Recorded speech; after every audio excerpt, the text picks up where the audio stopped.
Welcome back, baby. College football upon us. I'm ready for this one. Just did 3 fantasy football drafts this past weekend. Got my teams all set. Football is back, man. I'm ready to fucking rock. You got like a seasonal depression, like how that's a thing.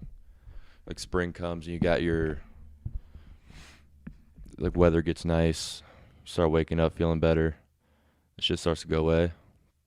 This is where that shit stems from right here. A man without his football getting it back.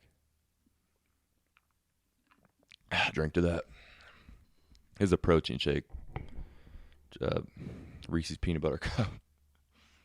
Get the protein in for you guys, baby.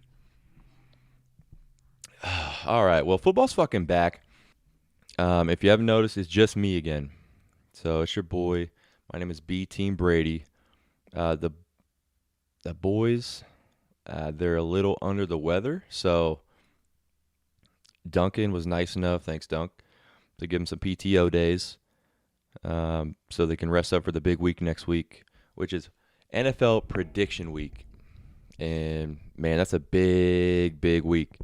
So you guys got to get with us next week. And oh man, it's going to be fun. So they're resting up for that. You got me today. We are Intoxicating Sports. Let's get into it, baby. So last week, I told you there's 2 games on. We got USC and Notre Dame where the big team's playing. Gave you a little nip slip of college football. And I don't know why it made me laugh, bro. USC, they won by 28 points, played San Jose State as expected. Notre Dame trounced Navy. Navy looked like he shouldn't even been in this game at all. So, again, you don't really learn anything. The one thing you should go check out. USC has a new true freshman, Zachariah Branch. This dude looks like Reggie Bush. He's pretty nice. Just go look up his 2 touchdown plays. That's all you'll need to watch from that game if you haven't seen it already. He's pretty dope. Reggie Bush came back to USC and played for him this past weekend. I talked about them needing to replace Jordan Addison, and I mean, it looks like they already got the guy. He's crazy electric. Okay, so on to the big news, because this is actually week 1. No week 0 bullshit now. Week 1, Ohio State has a fucking starting quarterback right now. Just named him. Had the QB competition last week. We got Kyle McCord's going to get the start, and the second statement to that is Devin Brown is also going to play. So what I would predict, or what I think is going to happen, is McCord will get first half, or at least until we are comfortably ahead, and then Devin Brown will come in and we'll have to see what he's all about, which is how I think it should work if you're really trying to figure this whole QB situation out. I definitely don't want Ohio State to go in and alternate drives or alternate quarters even, because neither of these guys have played in any meaningful college football game or started a college football game. So it's going to take some time to get going. You got to get loose. You need to get a rhythm. If you're just going to take me out every other drive, you're never going to get that. You got to see what they're all about once they get going. And if they never get it going, then boom, there's your answer. There's your quarterback. So don't do that, Ryan Day. I don't know. I guess we'll see. I think Kyle McCord was what we all pretty much thought anyway. Was what was going to happen with his connection with Marvin Harrison Jr. in high school. We thought that was the easy play. Like I said, I don't know if it was a good thing or a bad thing that they went through that QB competition. Maybe I'll choose to look at it as a good thing. We got 2 dope ass quarterbacks. I don't know. But Indiana this week, Saturday, 3:30, CBS is going to be dope. I'm actually going to just transition into Ohio State's schedule here. So I just want to go through it for this pod. We're just go see the path for Ohio State to get to the playoff. And at the end of this, I got my playoff predictions as well. We're going to save all the NFL shit for you guys next week on our huge pod, prediction pod. So you start off with Indiana week 1. We used to never start the year off with a Big Ten opponent. And now we've been doing it the past few years. I forget when exactly we started, but I like it. We're going on the road in Bloomington. So it gives us, I mean, Indiana's not a good team, but it gives us a test right off the bat going on the road in a conference game. So it gives us a chance to just show our mistakes and then correct them sooner than some of these other teams who are playing cupcake games early on. Like you got Georgia playing UT Martin. I swear I'm not making that up. There's a team called UT Martin. Michigan's playing East Carolina. Michigan's those fucking bums. You got Bama always plays a bad team. Bama plays Middle Tennessee their first game. So these bum-ass teams are getting these confidence boosters for week 1 games. I mean, that's fine. I just like what Ohio State's doing here, getting a conference game. I like how they scheduled that. So should beat them by 30. I think that's what we're actually favored by right now. Should go as planned. After that, we do get our every year, our annual Ohio game. We always schedule somebody from Ohio. So we're going at Jim Tressel's Youngstown State Penguins, baby. And that'll be a very easy game. We'll try to just correct the things we saw in the first game against Indiana. And we'll get our backup some playing time as well. That should be an easy game against our Ohio crosstown team. So this protein shake is fucking good, dude. Okay, so after Youngstown State, we'll be 2-0. We're going to go. We got Western Kentucky coming into town. Western Kentucky, bro, it's interesting because they've got a quarterback, a kid who's pretty damn good. His name is Austin Reed. He led the country in passing yards last year. He was 3rd in touchdown passes last year. And he was thinking about transferring after that season. He got offered like $100,000 in NIL deals, so I've heard, from Power 5 schools. It was offered starting jobs in different places at Power 5 schools. And I don't know what the hell's wrong with this guy, but he decided to stay at Western Kentucky. That's what you call loyal to the soil, baby. That's straight up loyal.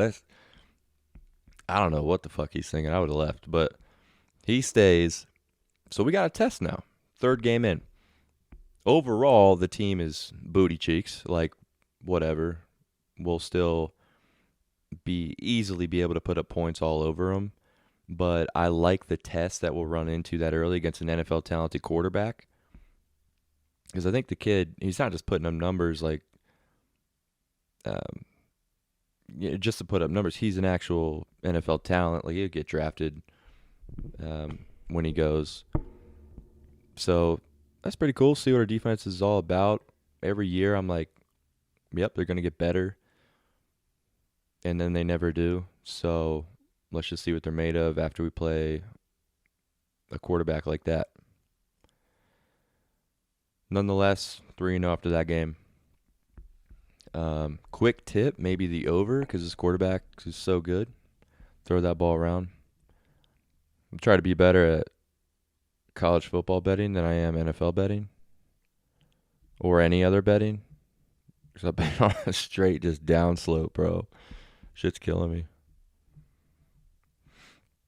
I'm locked in college football, though, so beam me up, Brady. Okay. After Western Kentucky, we have our first real test. That'll be Notre Dame. We got to go to Notre Dame this year. So going into their stadium, in my opinion, it's going to be our fourth toughest game of the year. Our fourth toughest. Ohio State's already been through a couple tests, like I said, an NFL talented quarterback in Austin Reed, and an on the road test conference game, first game of the year. Notre Dame, the teams that they're going through before they get to us are Navy, Tennessee State, NC State, and Central Michigan. So they're not prepared for us. I mean, we're going to come out and knock the fuck out of them, like right from the get. Some people are saying that Notre Dame and Ohio State's game is close to a pick 'em this year. I think these people are dumb. I don't think they understand the talent gap between Ohio State and Notre Dame.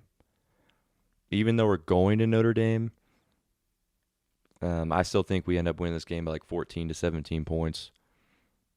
And you might say, that's kind of close. 14 points? Not really. I mean, you can tell when a team is clearly winning the game, both sides of the ball. Both sides of the ball were more talented. I don't think anyone should overthink that. So I don't actually see that being too much of a worry, and that's why it's like our only fourth toughest game of the year. After we beat Notre Dame, still undefeated at this point, we take on two schools who will be cupcakes again, with Maryland and Purdue. Maryland's at home. Purdue's on the road.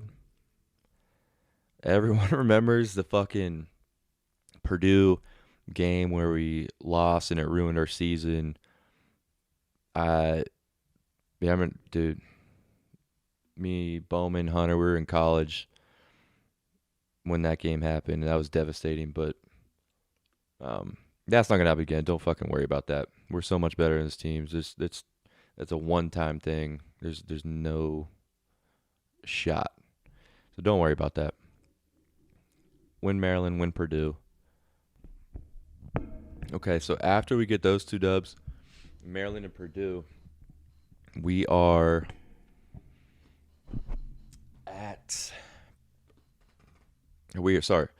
home against Penn State. This will be our third toughest game of the year. Now, I know you're saying, third toughest, bro. What? Yeah, just stick with me. So, Penn State, we get them at home, which is huge because playing in Happy Valley that's the toughest thing to do. It's the toughest stadium to play in. Those night game whiteouts that Penn State does are insane, dude. I'm jealous of that. It's so cool. But I think I said last week that I was a little nervous to play Penn State. No. I think to this point, I'll clarify, to this point in our schedule, this game has me the most nervous.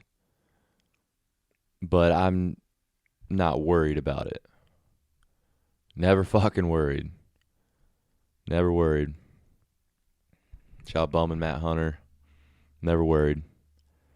That game we went to in college, oh man, JT had like the perfect fourth quarter. Came back from 2 touchdowns. He led us to a comeback, won that game. That's the second best game I've ever been to. That shit was dope. Now, we won't need to do that this year. I don't think we'll need to come from behind like that and win a game in the last second.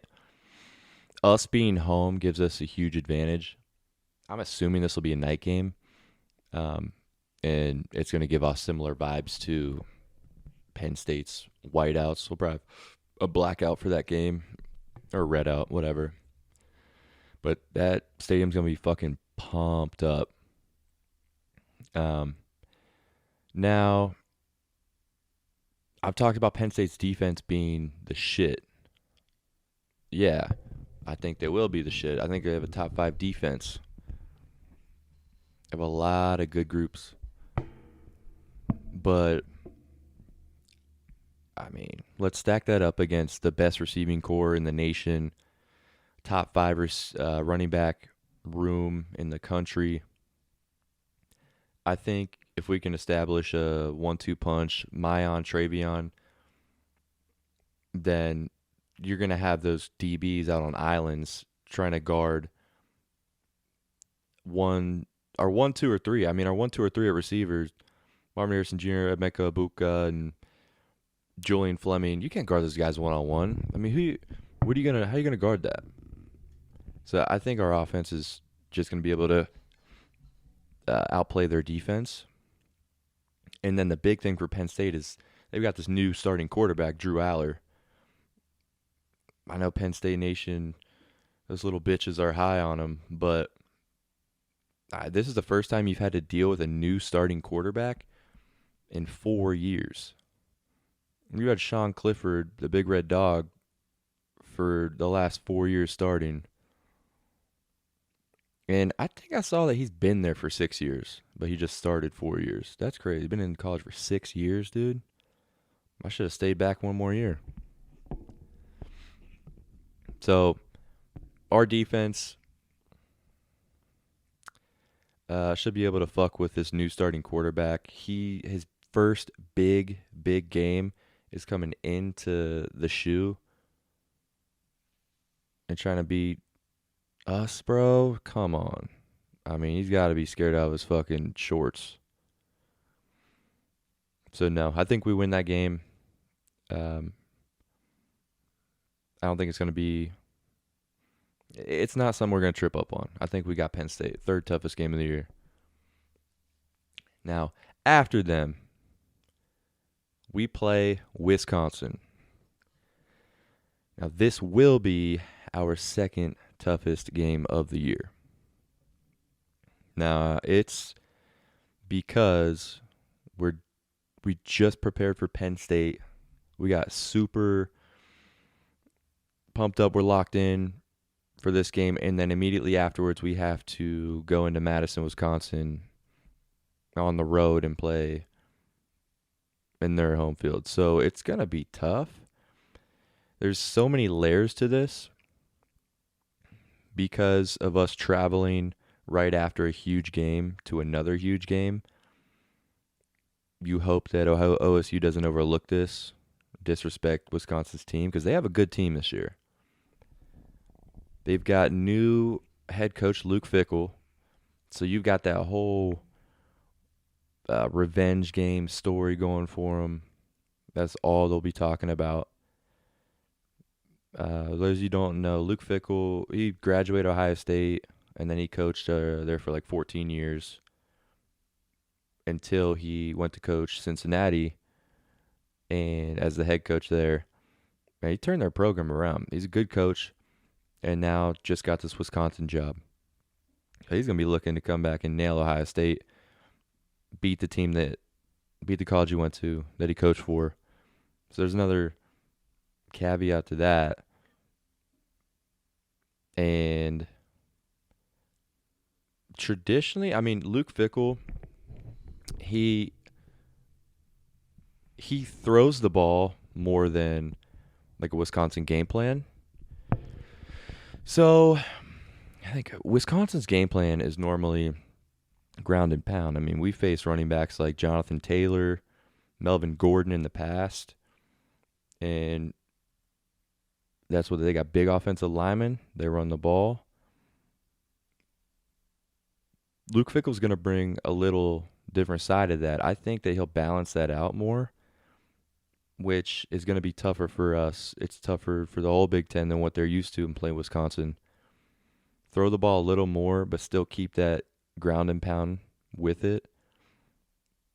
In Cincinnati, when he coached her, they still had 1,000-yard rushers. They had a couple good ones, too, through the years, even with Ritter. So looking at that, looking at us traveling into their stadium after a big game, it's got to be one that we don't slip up on. I think this will be a very tough game, a very close game. We're going to need our starting quarterback to be established by then. We don't need to keep flip-flopping half and half. Let's start him this game. Let's start him this game. I don't want to get this far in the year and have to go through that, because that's going to be trouble for us when it gets to this time. So we need to have our established starter. I think we can get past Wisconsin. I just think it's going to be a tough game.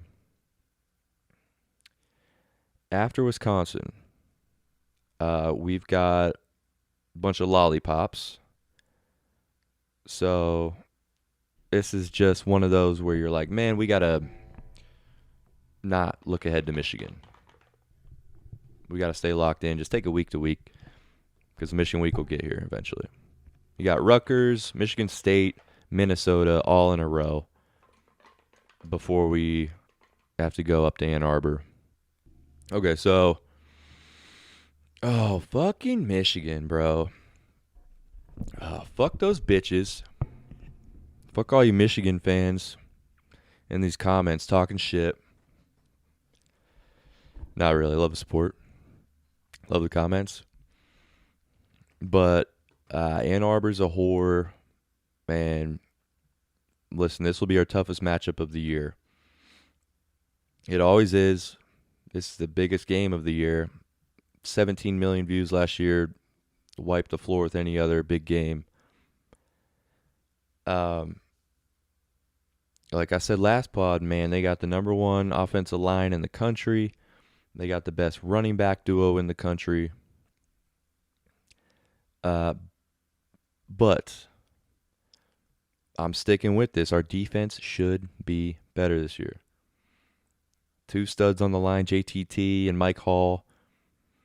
We've got dudes like Jack Sawyer that should be able to take that leap this year. Defensive end.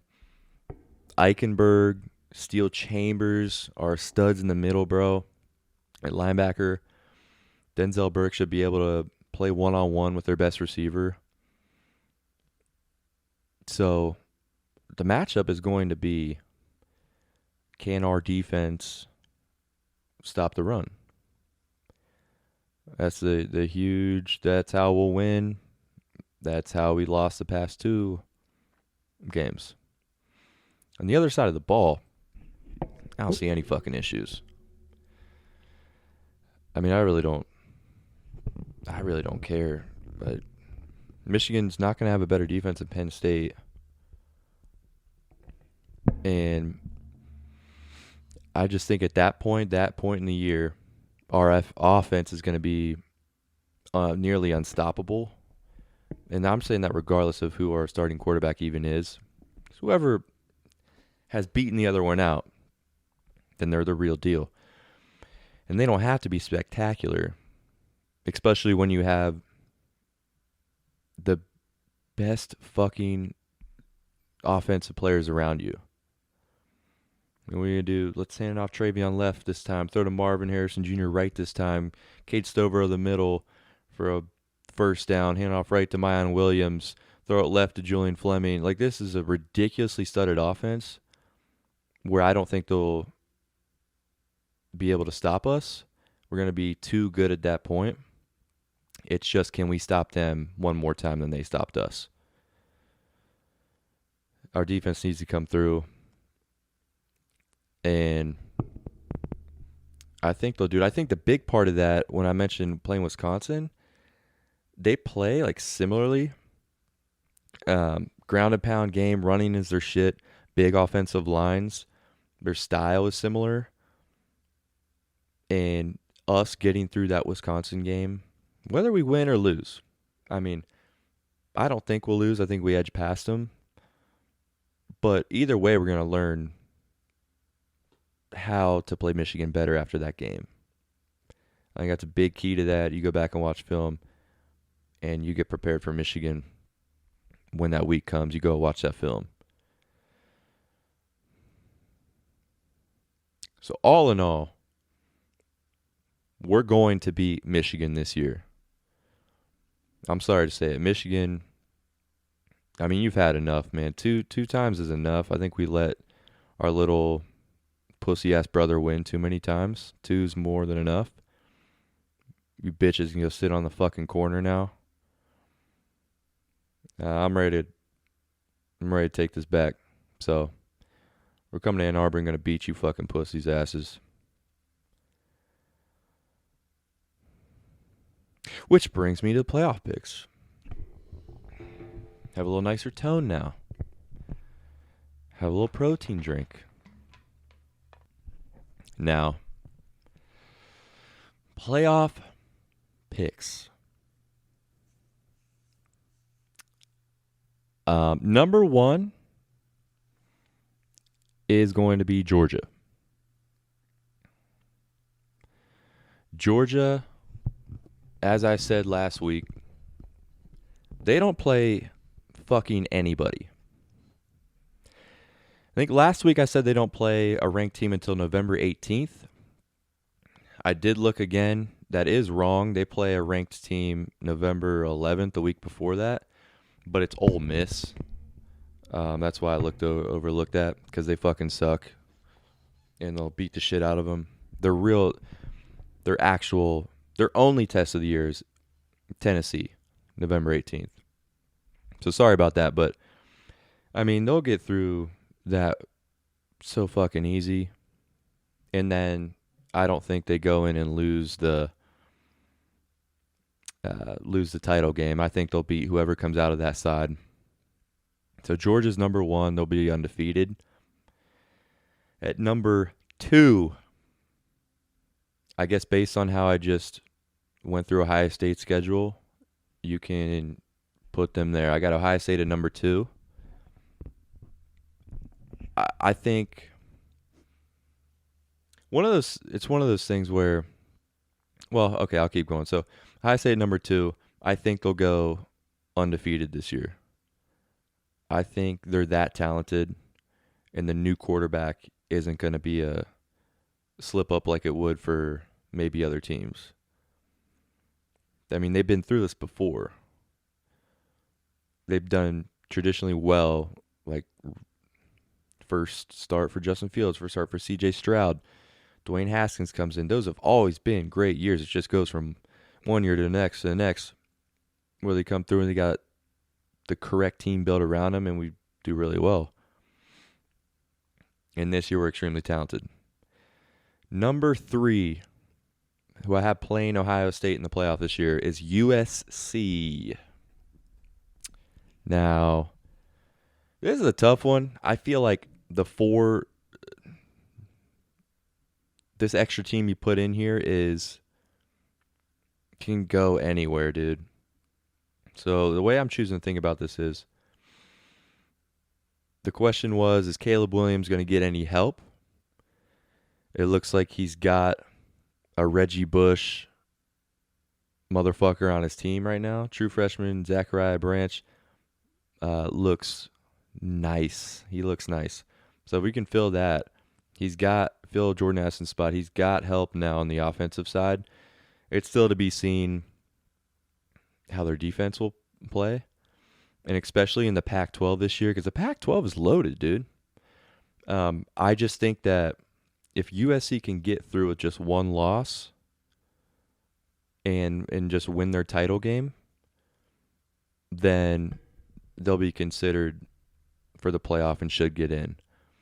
Because Pac-12, let's just say you beat a 2-loss. Sorry, you lose to a 2-loss Washington team who's great, 2-loss Oregon team who's great, 2-loss Utah team who's great, and then you win your title game, either beating that team in the title or beating one of the other teams. They should look at that as a huge accomplishment. One loss through that conference. It's a great conference. Shame that it's deteriorating. Actually, it's pretty funny. So I got USC coming out of that. And that's the same thing. Like, I can go for any of them. You know what I mean? Like, if Oregon does that, if Washington does that, if Utah does that, like, one of those teams can get in the playoff by doing that this year. But I'm going to go with Heisman, Mr. Heisman, Caleb Williams. Number 4, I got Michigan. Because I think the only loss they'll have this year will be to Ohio State. And they'll just look at that like they did us last year. Like, the only team they lost to was the second best team in the nation in the biggest game of the year. So Michigan will be that last team in with one loss as well. So we got Georgia versus Michigan and Ohio State versus USC. I think that Georgia will stomp the shit out of Michigan. Michigan is, you guys were in the comments saying this too. I mean, Georgia's great all around. Michigan is not built to be an SEC team like Georgia, like Bama. They might even have troubles like LSU, Tennessee this year. Like, they're not built for that. They're built to beat Penn State. They're built to beat Ohio State. So, man, Ohio State is going to come out on the other side. They're going to beat USC. For how, worrisome people are about USC's defense, there's no way they get ultimately better by the end of the year to where they're able to stop Ohio State's star power. So Ohio State comes out of that. It'll be a rematch of last year's semifinal, Georgia versus Ohio State. And the whole talk will be Georgia three-peating, but somehow Ohio State's going to win this game. And I've got Ohio State win this championship this year, boys. Boys and girls. I think we can fucking do this. And now there's multiple ways in here, because let's just say Michigan goes undefeated, then Michigan's number 2, and then we're number 4, because let's say Michigan's our only loss. Then we're number 4, and we play Georgia, the team that we should have beaten last year, and then we go in and play either Michigan or USC. Like, there's multiple ways. With 0 losses, with 1 loss, we get in here, and we still win the title. Now, a lot of people have Bama in the playoff.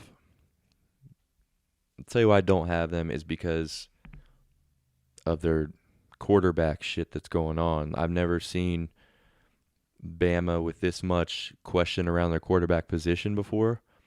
They had to bring in a quarterback from Notre Dame after spring ball to compete in their quarterback competition. That's not good, man. You don't just want to keep adding players to add more competition, to add more questions. So that's iffy. I think they'll lose 2 games this year. Georgia will win the title game and go undefeated. So they're not going to win their SEC title game. They've got a real chance to lose this year in conference play one time to LSU. So we'll see, man. But listen, bro. Ohio State win the ship this year. Hold me to it. Shit on me if they don't win it. But take that to the bank. So listen, next week we're going to go through our NFL predictions. We're going to lay out each of our conference winners. Our division winners, our conference winners, Super Bowl picks. We even throw in a little MVP for you, some other awards. It's going to be a big week. We'll get all the boys back in town for you. So go listen to us. Listen to this pod. I guess if you're hearing this, you already did. Go like this video on YouTube. Subscribe. Get these subscribers up, bro. So go do that. Go rate us on Spotify. Rate us on Apple Podcasts. Whatever you're listening on. Go follow us on Instagram at Intoxicating Sports. And appreciate you guys listening. I love doing this college football shit, so this is lit. I'm going to keep doing it. These pods in the future for college football aren't going to be this long. It might just be like shorter little videos, recaps, something happened, I'll cover it, something like that. Just an additional little video, little skit, something for you guys every week. Peace out. Appreciate it. Deuces, bro.